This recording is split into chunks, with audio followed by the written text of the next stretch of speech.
Hi viewers, நம்ம சாப்பாடு சேனலில் நம்ம இன்றைக்கி போட போகிற ஃபஸ்ட்டு ரெசிபி டெம்பிள் ஸ்டைலில் சர்க்கரை பொங்கல் தாங்க. ஸோ இது எப்படி பண்ணலாம் நம்ம இந்த வீடியோவில் ஃபுல்லாக பார்க்கலாம். வீடியோவை ஸ்கிப் பண்ணாமல் பாருங்கள்.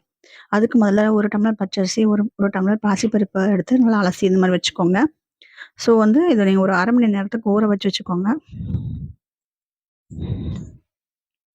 ஸோ நல்லா சுத்தம் பண்ணி 1/2 மணி நேரம் ஊற வச்சுக்கலாம்.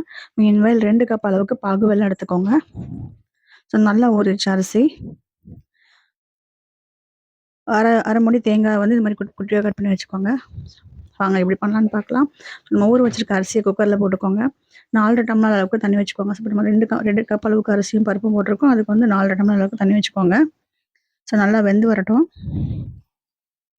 தண்ணி கொதி வந்ததுக்கப்புறம் குக்கரை மூடினா போதும். ஸோ நல்லா கொதி வந்துருச்சு. இப்போ மூடிக்கலாம். 6 விசில் அளவுக்கு விடுங்க. அப்புறம் சாதம் நல்லா குழஞ்சி வரும். விசில் வந்துருச்சு. ஸோ சிம் எடுத்துடலாம். நம்ம இப்போ சாதம் நல்லா ரெடி ஆயிடுச்சு. ஸோ இந்த மாதிரி கன்சிஸ்டன்சிக்கு நமக்கு சாதம் ரெடி ஆனால் தான் டெம்பிள் ஸ்டைல் நமக்கு அந்த கன்சிஸ்டன்சி நமக்கு வரும் பொங்கலில். ஸோ இந்த ஸ்டேஜில் நம்ம ஒரு 2 ஸ்பூன் அளவுக்கு நெய் சேர்த்துக்கலாம். சேர்த்து நல்லா மிக்ஸ் பண்ணி விடுங்க. இப்போ நான் எடுத்து வச்சுருக்க வெள்ளைப்பாகு. ஸோ நம்ம தண்ணியில் கொதிக்க வச்சா போதும். இந்த அளவுக்கு கொதி வந்தால் போதும். பாகு கன்சிஸ்டன்சிலாம் கிடையாது சக்கரை பொங்கலுக்கு. ஸோ ஃபில்டர் பண்ணும்போது மண்ணெல்லாம் வெளியில் வந்துடும். சேர்த்துக்கலாம்.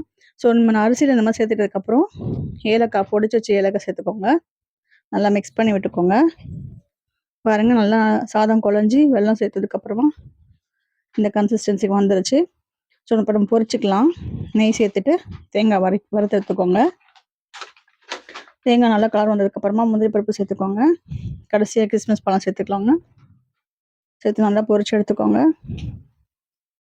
ரொம்பவும் கருக விட்டுறக்கூடாது. அப்பப்போ நீங்கள் அடுப்புலேருந்து எடுத்துகிட்டு மிக்ஸ் பண்ணுங்கள். ஏன்னா அந்த எண்ணெயோட சூட்லேயே நமக்கு பொரிஞ்சு வந்துடும். நல்லா பொரிஞ்சிச்சு. சக்கரை பொங்கலை சேர்த்துக்கோங்க. ஒரு அரை ஸ்பூன் அளவுக்கு உப்பு சேர்த்துக்கலாம். அவ்வளோதான், நம்மளோட கோவில் ஸ்டைல் அளவுக்கு சக்கரை பொங்கல் ரெடி ஆயிடுச்சு. ஸோ இந்த ரெசிபி உங்களுக்கு பிடிச்சிருந்தா நம்மளோட சேனலை சப்ஸ்கிரைப் பண்ணுங்கள். ஸோ இந்த ரெசிபி நீங்கள் செஞ்சு பார்த்து உங்களோட கமெண்ட்டில் சொல்லுங்கள். அடுத்த ரெசிபியில் பார்க்கலாம். Thank you friends.